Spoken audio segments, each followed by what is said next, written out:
I'm excited about the fact of diversity, inclusivity. I look forward to that tolerance. Yeah, both, financially, both, method-wise, in every aspect. I look forward to that contextual tolerance. We know that not everyone thinks that we should be in this space. So we need to really have it clearly laid out in the charter that we are now, members of the club. Very important, Maureen, the roadmap and also the call to action that we actually developed, and it was reviewed by other members of the ESIC project.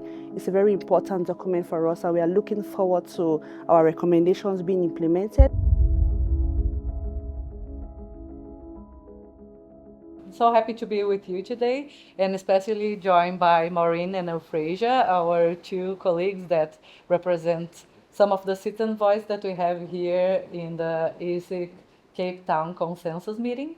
So tell me, what brings you to the consensus meeting, and how is your day-to-day life connected to raising citizen voices in your context? Maureen, maybe let's start with you. So I've been involved in evidence synthesis for many years now, I guess since 2014, first with Cochrane, but also in Canada, I work with teams to bring everyday people, citizens, patients, the public, to work with teams who are conducting evidence synthesis. So some co-production and some review of the work that they do. So this is a really important meeting for me. I was a member of the governance working group, and we also, as citizen leaders, there's only 4 of us here who were part of ESIC. So we also met on our own because the issues are cross-cutting. So we've done a lot of preparatory work for the meeting. Really happy to be here. That's lovely. EUPHRASIA. Yeah, thanks very much. As a citizen member too on the ESIC project, it was part of the engagement of the program to attend the consensus meeting here in Cape Town. So I'm here to honor that engagement, as well as also to represent the citizen, and also the opportunity to meet with other citizens, with other ESIC working group members to get to understand some of the qualitative information that were implicit in their reports that I couldn't express. And it's also a huge opportunity for me to network and see how to grow partnership for more citizen advocacy. That's lovely. So as you know, we worked throughout this process in reports and in a roadmap. And I want just to get this feeling, when you read the report and the roadmap, what is some key issues that you think are there that really represent the citizen voice and the citizen demands going forward? So as EUPHRASIA and I were both members from the very beginning, we've seen the evolution of the reports that landed with the roadmap. And in the evolution of the reports, we saw the citizen pieces come in more and more frequently and explicitly naming us as interest holders and the value that we bring in interest holders. I don't think it's all there in the roadmap yet. I think there's more to be included so that we are, there's some very positive things like a citizen panel, for example. There's costing for citizen engagement. There's co-production. Those are all real positives, but we still are at risk of being excluded. We're a group that's very vulnerable to not being included because we're new players in this area.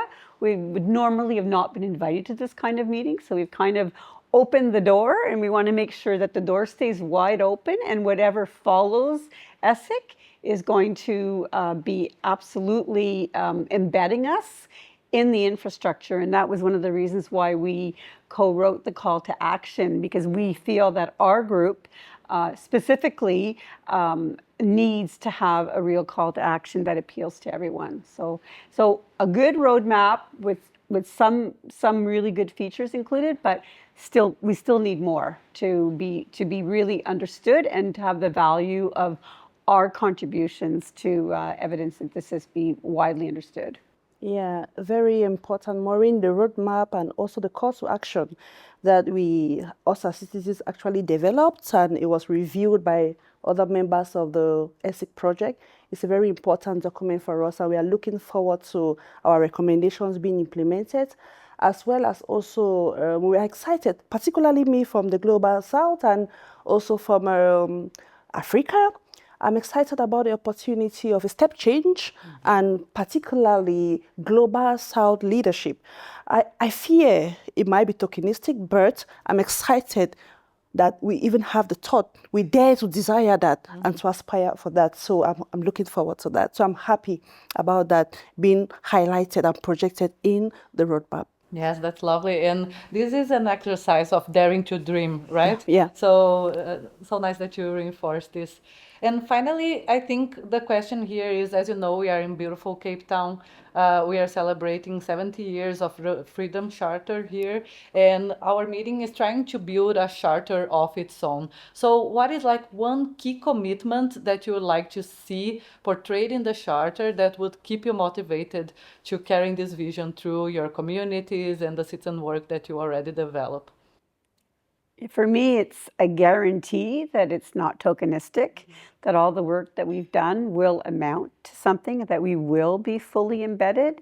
So in the charter, it has to be very clear that we are part of this ecosystem, and not to say, when we talk about interest holders or people, that, oh, we assume that citizens are in there, because many people do not assume that we are in there.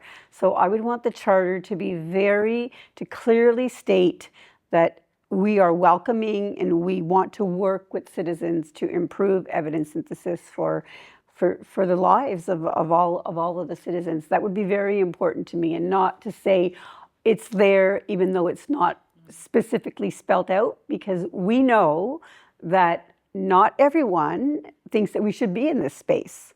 So we need to really have it clearly laid out in the charter that we are now, members of the club. Yeah. Okay, for me, it's actually the tolerance for contextual diversity.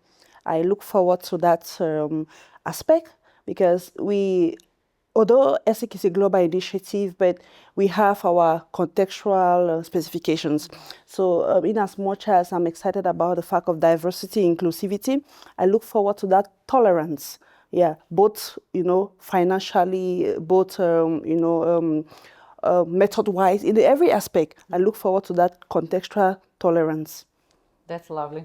So this was some of the voices of very engaged citizens that we had throughout this process. We really hope to invite more people in with the doors wide open. Sure. And it's such a pleasure just to share this conversation with you. Thank you so much, Maureen and EUPHRASIA. Thank you, Laura. Thank you, Laura.